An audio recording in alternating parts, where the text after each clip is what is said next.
What's going on, everyone? Welcome back to Echoes of Ellum. Our guest today is Jonathan Jeter, a drummer for Reverend Horton Heat and Jonathan Jeter and the Revelators. He's also done crew work for Kid Rock, Everlast, Seven Dust, Pat Green, and many more. If you've ever seen him with the Rev, you know that he fits right in with them without outshining them. But he's also a great singer-songwriter with a really eclectic sound that you can tell is pulling from many different genres.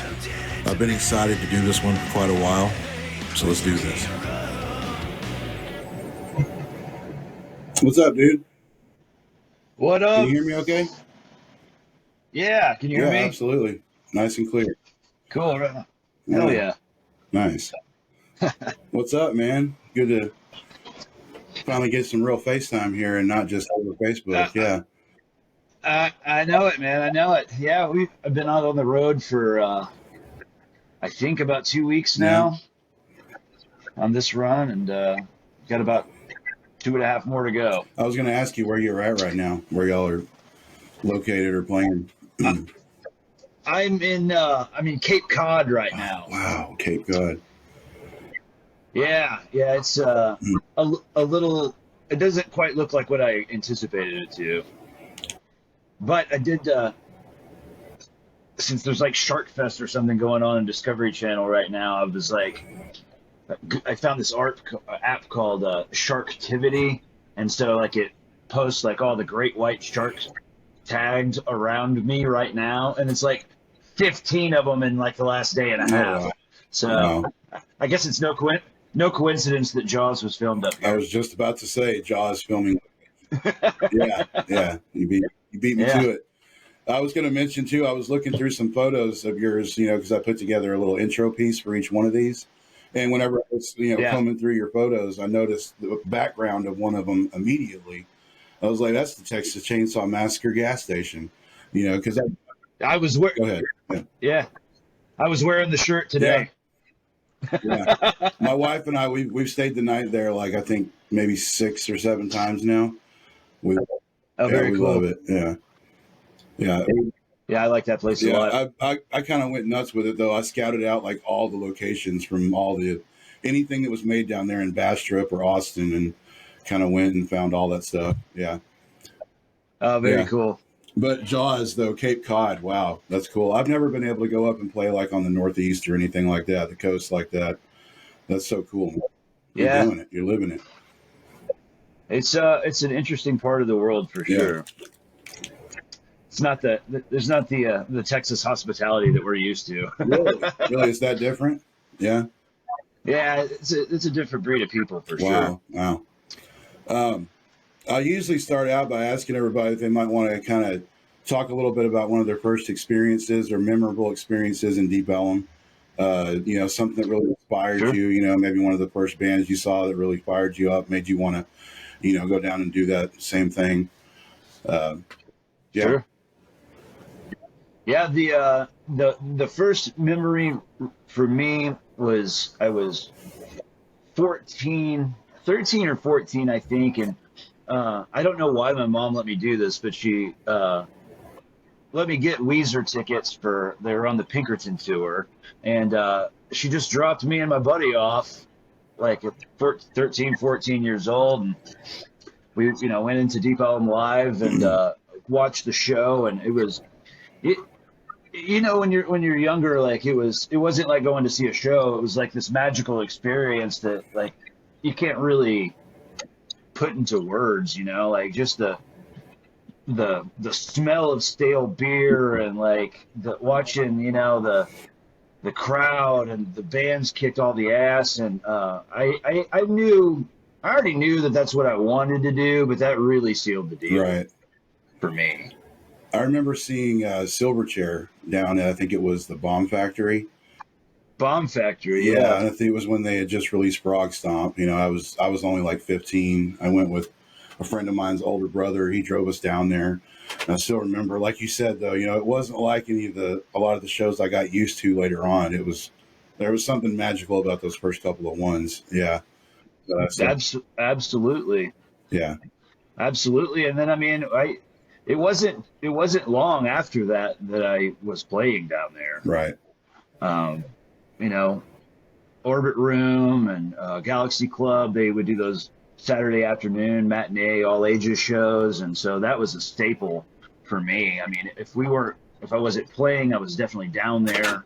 Um, I was super, well, and still am, but like super into like Southern California punk rock at the time, and so all those bands were coming through, and they would typically do like one of those all ages shows at one of those venues, and so I got to see a lot of great bands at that time, and then even ones that like still like played, not all ages shows, we still just go down there and stand outside and listen, and it was completely life changing. The Orbit Room, you mentioned that one. I haven't heard that name in a long time. I don't know if I ever actually Yeah, saw. I don't think I ever even saw the inside of that place. I remember. it was just a little shotgun kind of building, kind of reminiscent of Eight Airs, I guess, I remember but a seedy, dirty punk rock club. nice. Yeah. Yeah. Yeah. That's awesome. And Orbis, I kind of like to move like chronologically, I guess, through the projects. That's what I normally do. Sure, On sure. Orbis, you said that you started that in '96. Was that I think somewhere around there. Yeah, I think is that that's where you right. started in Ellum, I like think. on your own stuff with your own music? Yeah, yeah. I played drums in that band, and we were super fortunate to, growing up in Greenville, Texas. We were good buddies with Ben Quayler and the Radish guys and whatnot, and so they would put us on gigs a lot of times, and we were playing gigs that we had no business being at, at Club Clearview on a Friday night. Here's these 15-year-old kids up there, punk rock Hanson, going at it, and it was kind of funny because we'd have to wait outside until it was showtime, and then we'd come in, set up, play the show, and then they were like, "All right, you got to get the hell out of here." So, we did a lot of those gigs with those guys, and we were real fortunate that they let us kind of tag along and play shows with them. But yeah, that was definitely the first band that I started playing down there with. I remember Radish very well. I remember Little Pink Stars, right? Yeah. Yeah. Absolutely. Yeah. Like, Yep. I just saw John Kent. We're still good buddies to this day. He lives in Nashville now, and the second show of this tour was in Nashville, so he came out and brought his whole family, and we were hanging. It was good to see him. that's awesome. Yeah, they were like a power trio, right? Three of them. Yeah. Yeah. Hmm. Yeah. Radish. Orbis, I looked you guys up. I had trouble finding Orbis, so I could try to see what you guys sounded like, see what type of music it was. Did y'all go record anything? Did y'all? There was one recording. We did one full length that, in the time, it was kind of in that birth of like DIY kind of thing, Yeah. like computers came with CD burners and stuff, and so it was all self done. We went to I don't even remember the name of the studio or who engineered it in Dallas, and we cut 10 songs live, and we just burned them ourselves and sold them at shows. Cut 10 songs live, But so all of y'all together in one room recording all at the same time? it Okay. Yep. Yeah. Yep. And then it never made it to the digital platform. I mean, it kind of got, Okay. it was such a short-lived little endeavor that it never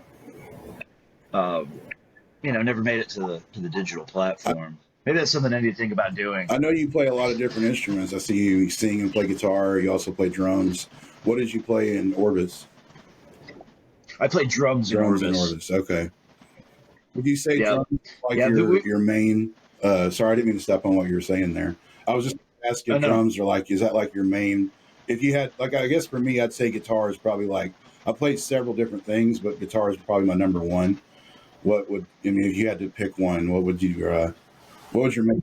It would be a hard sell to figure that out because I got a guitar for Christmas when I was 12. And then my birthday's in May and I got a drum kit.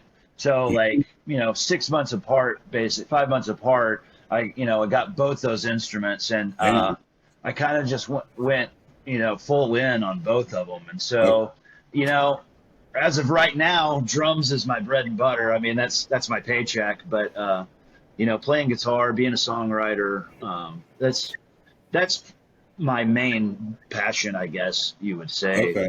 Um, but I mean, out in Greenville, I didn't really have a choice. If I wanted to play in a band, like there was all these guitar players and no drummers. So I was like, okay, well, I'll bite the bullet and I'll get a drum kit and I'll learn how to do that so I can play in bands. You've mentioned Greenville a couple of times now, and my first show ever in '95, I believe, it was at a place called Chauncey's downtown Billiards. I think that was that the right name? Chauncey's place. Yep. Yeah. Yep. Oh yeah, I played there. God, man, at least every other weekend for a few years. And there's still bands that would come in from Dallas and stuff that, I mean, the bands are now defunct, but the players, I still talk to a lot of those guys super regularly. Right. Yeah. Yeah, no, I definitely cut my teeth at Chauncey's place. Yeah. I'm still somewhere around, floating around on a VHS tape. There's a show, our first show ever. Hopefully it never gets on to digital platforms because it's really bad. Yeah. Orbis. On Orbis, how long did that band run for? How long were you in Orbis? That band ran for probably about 3 years. And it just everybody went their own way. The singer guitar player, he got really into drag racing, and so he started building hot rods and stuff, and so that kind of took his focus off of playing. And then the bass player was a very avid skateboarder, and so he was really more into doing that. And so he went on to play in some other punk bands. And then the guitar player, he moved to Kansas, and he's a farmer now. Oh wow! We kind of went in different directions. Yeah, that happens. Yeah. So at the park, I guess at some point, '02, you start putting that together. Well, I guess was there. You did a lot of like working in clubs and stuff like in the late '90s, right? I saw some pics of you not too long ago in the early days of you like working sound and stuff at Curtin or Galaxy, maybe. Yeah, there was a little bit of a few shows that I did. Some guitar tech work for Radish. I think we did one at Galaxy Club and one at Curtin Club. Yeah. And so there was that, but then that band at the park was kind of an odd situation because like I had wasn't really playing out a whole lot at that point, and a serious girlfriend, and I had just broken up, and a buddy of mine had started this band at the park, and they had a tour lined up where we were support for the All American Rejects on their like first super huge theater tour, and so they needed a hired gun guitar player for that tour. So about the second show into the tour, they were like, you're not a hired gun, you're in the band.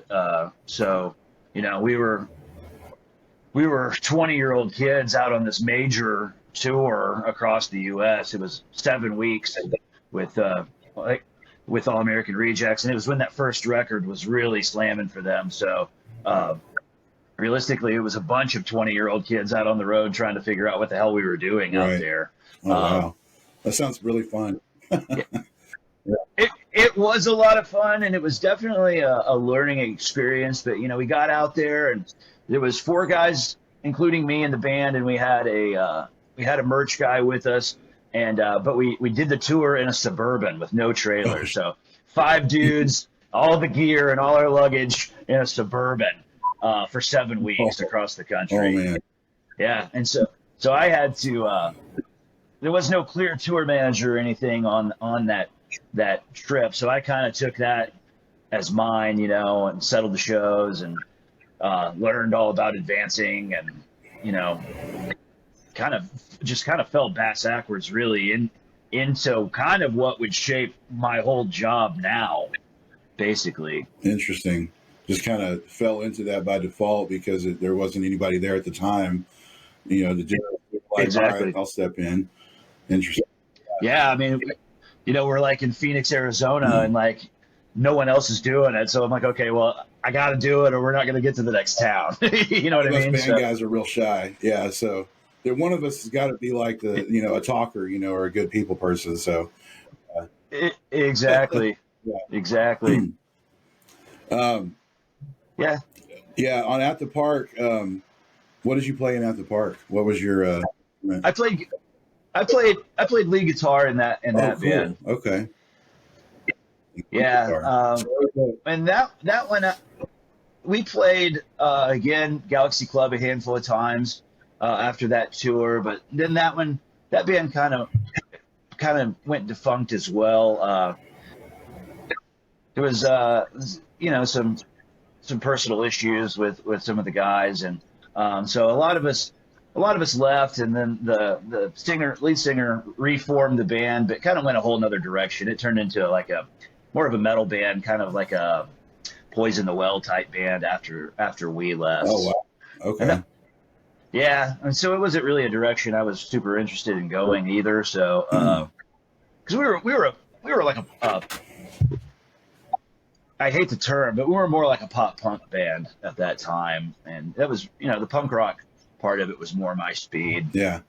So I guess maybe in the back of your mind, you were kind of somewhere in there starting to think about Revelators. Did you have that name and that idea kind of in the back for a little while leading up to that? Well, there was actually a band in between there that came very shortly after, and at that time, I guess like I hate the term, but like alt country was really starting to kind of come out of the shadows and be kind of a not necessarily a mainstream thing, but bands like Uncle Tupelo split, and like Wilco and Sunvolt were starting to kind of come out on the scene, and bands like Lucero and Drive By Truckers were coming out, and that was really catching my ear. And so I mean, I've always been like a traditional country fan, but like the way that I was seeing these guys like kind of taking like a punk rock ethic and being songwriters really appealed to me. Yeah. So I started this band called Old Bull Gaines that I played guitar and sang in that one, and that one ran for several years until it just kind of lost. I mean, we were playing all the time, and lots of Deep Ellum shows, lots of Curtain Club shows, lots of Liquid Lounge shows, and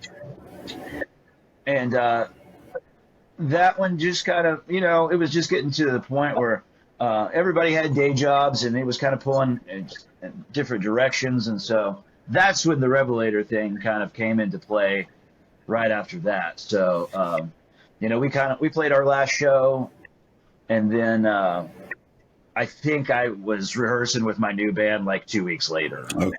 It was really quick. Yeah. Yeah. So the first incarnation of the Revelators, you said that ran from like 2010 to 2015. You guys had like a good 5-year run there on that first version. Yeah, it was great, man. I mean, I was running all over the country with that, and I had the EP that we put out sat in the top 100 on the Americana charts for about 7 months. Late to that was. Is that right? Yep. Okay. Yep. So we sat in the charts with that one, and I made some great connections with some tried and true people like Ray Wiley Hubbard really took an interest in that band, and we were gaining lots of momentum, but the issue was just like keeping a band together that was interested in touring as much as we were. Yeah. I bet in that 5-year span, I bet I went through probably 20 band members, probably. Yeah. I mean, it was a constant revolving door. The road's a hard life for sure. It's hard to get people that want to do it for, like you say, for a long period of time. A lot of people like to do it maybe for a couple of years, I'm sure, but then there's not a lot of lifers. I definitely consider you a lifer, right? Yeah, man, I'm a road dog, man. And it's hard, man. You're out here. You miss birthdays, you miss weddings, you miss funerals, you miss everything. And so it definitely takes a certain kind of person to be out here. But on the flip side of that coin, like my wife. I mean, it takes a very special kind of person to put up with my bullshit too. Right. Yeah. I credit my wife with that too. Absolutely. Yeah. You're so right Yeah. about that. Yeah.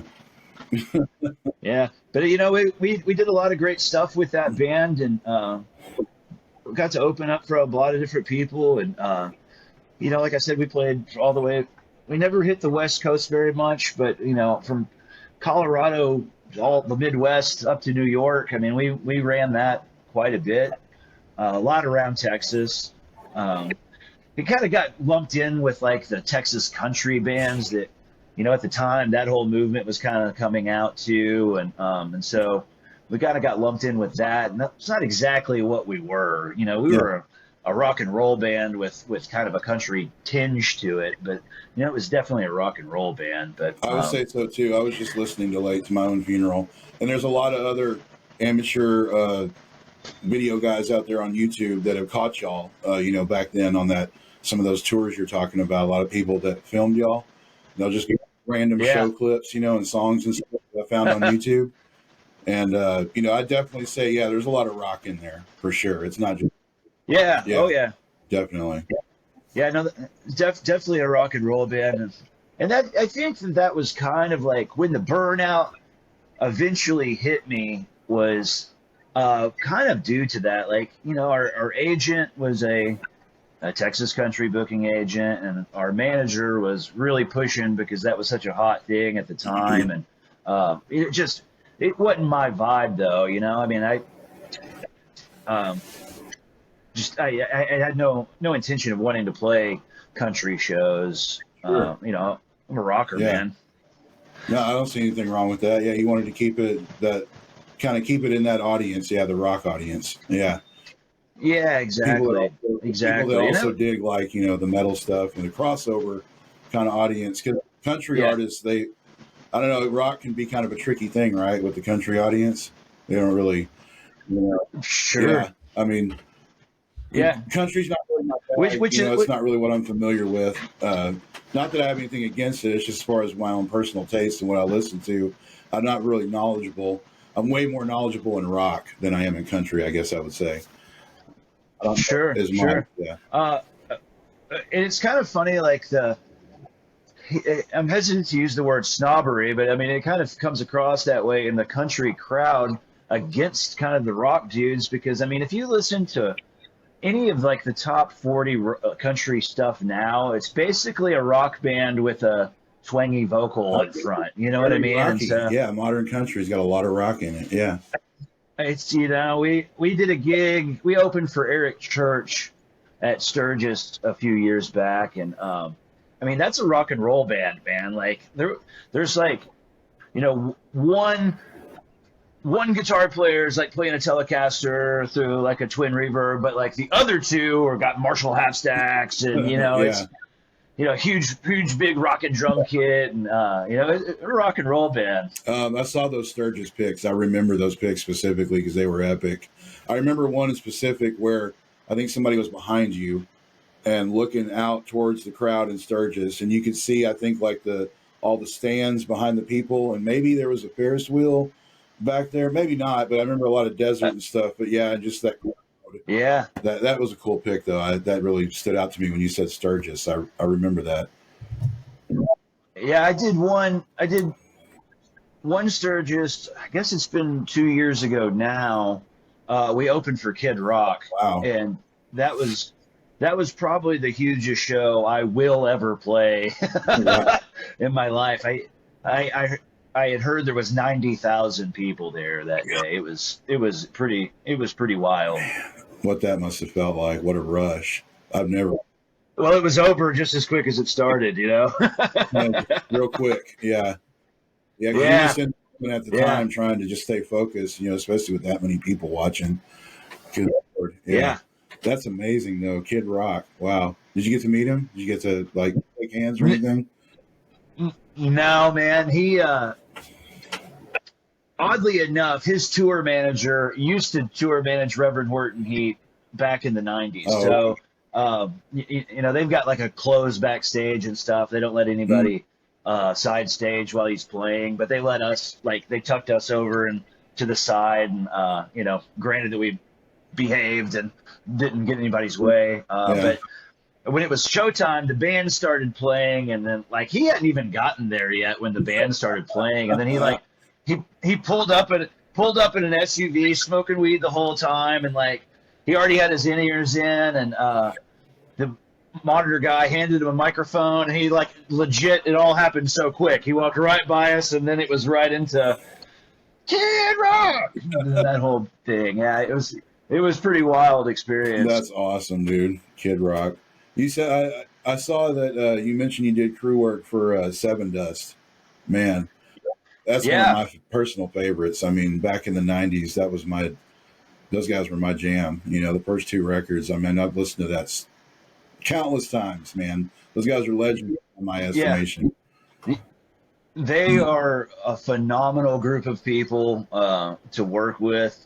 I worked with them for about 18 months of their Kill the Flaw tour cycle, and I guitar tech for Clint and Vinny on that one, and it was a really fun experience. We all had a good time together. There was never any kind of situation of like, man, this tour kind of sucks. These guys are rock stars. Like, no, they were super humble, fun dudes, and we would hang out and stuff, and they never really treated me like a crew guy. It was like a buddy situation. Dude, that's killer, man. You got to work. Your job was to work on the Seven Dust guitar rig. I mean, it's like the coolest job ever. I mean, God. Yeah. I would change strings on, I guess Clint had 7 guitars and Vinny had 4 basses. So I would change strings on all those every day. Wow. Yeah. Okay. So. Yeah, it was kind of funny how the crew guy thing even happened, man, because to kind of backtrack a little bit to that Revelator situation, I was talking about how, they were booking me in places I didn't really want to be, and so I just got really burned out, and I got home right before Christmas, and we got home, and I was like, I called my agent, and I was like, we're done. I called my manager, we're done. Called the band guys. I was like, this is done. And then I was so burned out at that point that I don't even think I picked up a guitar for a whole year. And wow. And then I was doing construction work, and but that, there was still that going on where I needed to be involved in something, but didn't quite know what it was going to be just yet. And then I had some buddies of mine were working with Pat Green on his crew, doing monitors in front of house, and Braxton, and so they kind of would bring me out on the road with them on some stuff, and so Brandon needed to fill in for some for monitors and guitar tech for some shows, and so they hooked me up with that, and then shortly after that, my good buddy Mike Warren had to leave the Seven Dust tour to go do a run of shows with Sum 41. So he called me up and he was like, "Hey, are you interested in doing this at all?" And I was like, "Yeah, man, let's do it." And they went really well. And so after that little run was over, their tour cycle kind of ended for a little while, and then when it got time to kick back off, they just called me directly, and so I did the rest of that tour cycle with them. So yeah, it was the Kill the Flaw tour, right? Yeah. Mm-hmm. Yep. That's a great record too. Yeah, it's a great record. I really enjoy that one, but it's kind of odd because that led me right into Reverend Horton Heat. Okay. So I had gotten off that tour, and I was sitting in my house, like enjoying a couple of days off, and Rev's manager called me from LA. I had this weird LA number pop up in my phone. They were like, "Hey, do you have any interest in going to work for Reverend Horton Heat?" And I was like, "When are we leaving?" Because that's always been a massive favorite band of mine. I mean, I think I saw my first Rev show in 96 probably in Deep Ellum. It was Well, no, it wasn't in Deep Ellum. It was in Artist Square. You remember that place? Artist Square. Mm-mm. No, I don't recall. And it's off of downtown, and I think it was Toadies, Reverend Horton Heat, and Trippin' Daisy Oh, all in one show. Yeah, and so I was young. My cousin took me out to that, and I was hooked on that band. I've always listened to Reverend Horton Heat. So when I got that call to go to work for them, that was a pretty mind blowing situation. I think I went. Yes. Oh yeah. There was we didn't even talk about money or anything first. I was like, I went and met Jim like 2 days after that call, and I think we left out on the road about a week later, and that was about 7.5 years ago at this point. Nice. Yeah. And then then it gets even weirder, and then COVID happened, and then there was so many negative things to draw from that, but for me personally, like, it was another life-changing situation, because the previous drummer in Reverend Horton Heat, still to this day a dear friend of mine, Arjuna Contreras, he played with 1100 Springs and a bunch of those bands too, around Deep Ellum, but he didn't feel comfortable going out and doing shows, and Sturgis was actually my first one to play. So Jim calls me, and I guess he had kind of canceled pretty short notice, and Jim calls me, and we're talking about logistics of flights and whatnot, and then he was like, "Oh yeah, by the way, you're playing drums on Saturday too." And I was like, "Oh really?" Okay. So I had like 48 hours basically to learn a 22 song set list, and we rehearsed once and flew up there and did it. And Sturgis was that show that you had to go out and start with? Yeah, not the 90,000 people one, but still, yeah. Though, yeah, I mean, yeah. I mean, it was still mid-pandemic. We made my first show with the band. We made TMZ for us, and Smash Mouth were on TMZ because of that. Sweet. For playing during the pandemic, so it's kind of funny to think back on, but yeah, man, and that it was supposed to have been temporary, but it's been working out fantastically, and I've been in the band now 3 years next month. So that's amazing. They so you guys, you're still actively with them. Have you recorded anything with them yet? Like, yeah, we've got a new record out right now called Roots of the Rev Volume 1, and it's all cover songs. Like, most of them are from the 50s. A lot of it's kind of obscure rockabilly covers. That's my first one, and I only play drums on one song on the record, and I play guitar on another song on the record. Cool. Some guitar. Yeah. Nice. Yeah, I've got an acoustic track on there as well. But we are going to be we've got a little bit of time off coming at us, so we're going to be getting back into kind of getting into writing mode here pretty soon. What's that acoustic track? I want to write down the name of it real quick. Oh man, you know what it's called? I don't even remember what it's called. I'll just put it in real fast. Yeah, just so I'll look it up later.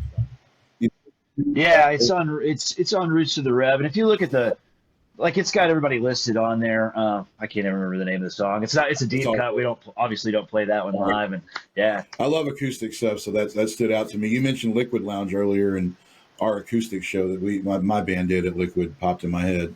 I love anything related to acoustic. Yeah. So yeah. Yeah, me too, man. I really, really enjoy like stripping everything down raw. Yeah. That's that Horton Heat track that I play on though. I mean, it's more of like a percussive, like, just for the rockabilly. Right. It's like a quicker song, and so I don't even think you can really hear notes. You can hear like the ching of the acoustic on that bass player, man, in Rev. That guy is a beast. I mean, oh, Jimbo, yeah, that upright bass. And I mean, I'm a bass player myself, and I know how painful it gets, when you're really playing some of these bass lines for like hours at a time in practice. It starts to hurt. But I can only imagine, and I've never tried that with an upright bass. I bet it's even worse. Man, I can't imagine. There's no fret. His hand wood, and that's right. Yeah, I'm like, where are we? Exactly. Yeah, like where's my guy? I think there's little dots on the side, right? But that's it. Yeah. Yeah. But that guy's always impressed the hell out of me. I can play Psychobilly Freakout on Expert on Guitar Hero. I mean, I'll say that.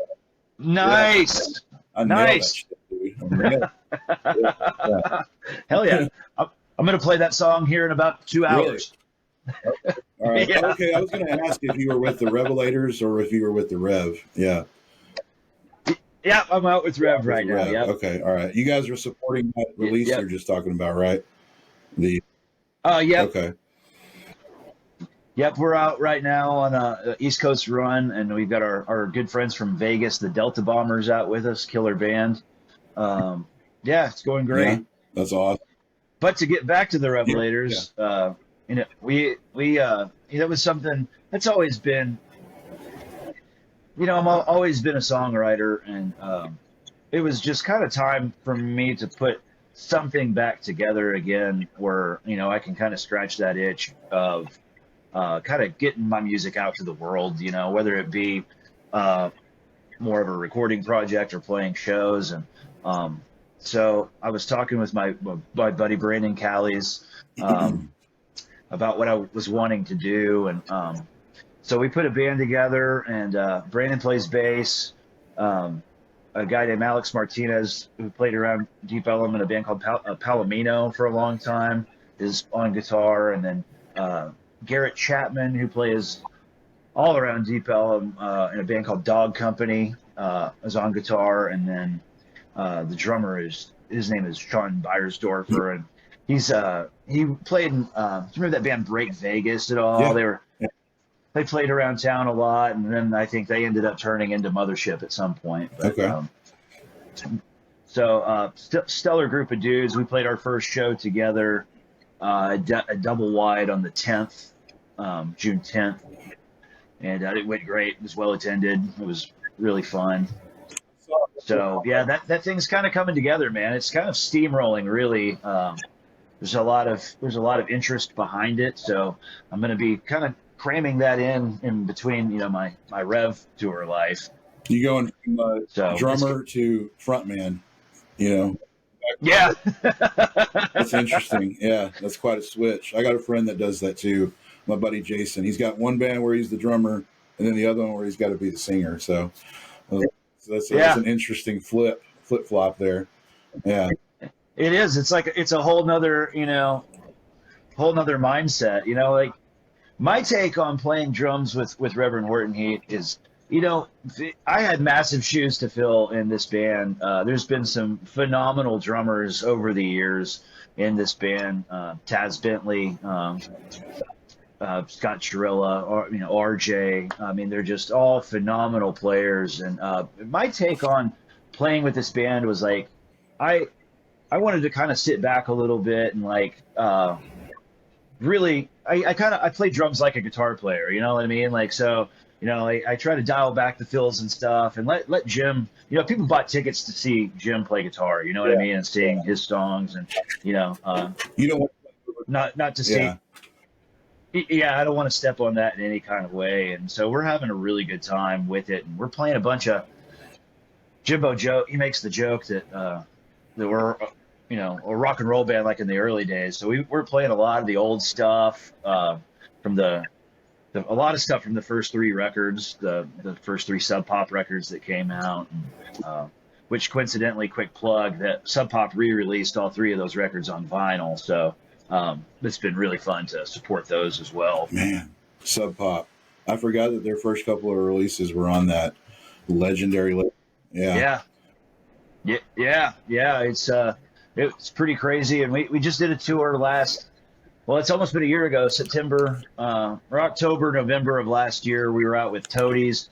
And so Toadies were doing Rubberneck in their entirety, and we were doing Liquor in the Front in its entirety. Saw that. I saw the poster for that show or whatever. Yeah, flyer. Yeah. And Nashville Pussy was on quite a bit of that tour as well. So it was definitely 90s nostalgia fest for me, for sure. Yeah, I remember when they kind of took off in the late 90s, and they were on one of the Ozfests or something. Nashville. Yeah, Nashville. Yeah.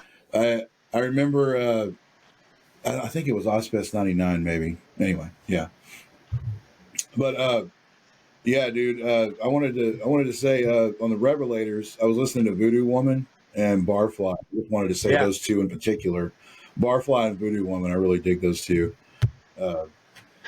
Those are awesome tracks. And you're a great singer-songwriter, dude. Like, you've got the whatever it is, because I've always been terrified of the mic, which is hilarious that I'm even trying to do this right now. Like, I'm a great guitar player. I mean, decent, but when it comes to the mic, though, like, not even backing vocals, like, I've never done it. Like, they don't, anytime I played live, they know better than to even put a mic stand out there. You know what I mean? So I don't know. It's always really blown me away how you guys can think about the lyrics and everything that's going on with that. And you got the guitar part going at the same time, all the riffage and all that, so that those two things going at the same time, it always blows my mind how y'all do that. But whatever. There is some new music that's not out under it's just under my name, Jonathan Jeter. That's that I recorded at Braxton's. That we're playing live, like with the new version of the Revelators. There's some songs that we did with him there. But that recording process was super special to me because Braxton kind of took me under his wing and taught me how to be an engineer. And so he was kind of like, all right, well, you do it, man. Like, I've showed you how to do it. Now you do it. And so that was my first record to engineer myself. And so that was pretty awesome. And I really appreciate you taking the time to do this. I know you're a super busy dude. And oh man, I really appreciate you asking me. Oh, absolutely. You seem like you were like not only a really important part of that scene, but it just seemed like that scene meant a lot to you as well. I could tell, about. It meant everything, right. It meant, it was, it was like an education, growing up down there and like on things that I didn't realize would be so important to me in life, from dealing with people, like to dealing with, things that aren't even music related, just like life skills that, I picked up just from being in Deep Ellum all the time. And like, I've made some lifelong friends out of it. And it is super important to me, even to this day. I love Deep Ellum. I mean, I can be from where I live now, I can be in the neighborhood in 15 minutes. And, it's a massive part of my life, and I really want it to, I don't want it to go anywhere. So I don't either. I think it's important. I think it's important that people kind of like archive, their history too. That's precisely what we're trying to do here with this podcast. Shine a light on some of the amazing and often overlooked bands from my hometown of Dallas, Texas. Deep Ellum means something different to all of us, but we've all shared the same stages and all hung out in the same clubs. I want to document all that history. Our journey is far from over here. Special thanks to Jonathan Jeter, Reverend Horton Heat, and Jonathan Jeter and the Revelators. I'll see y'all next time.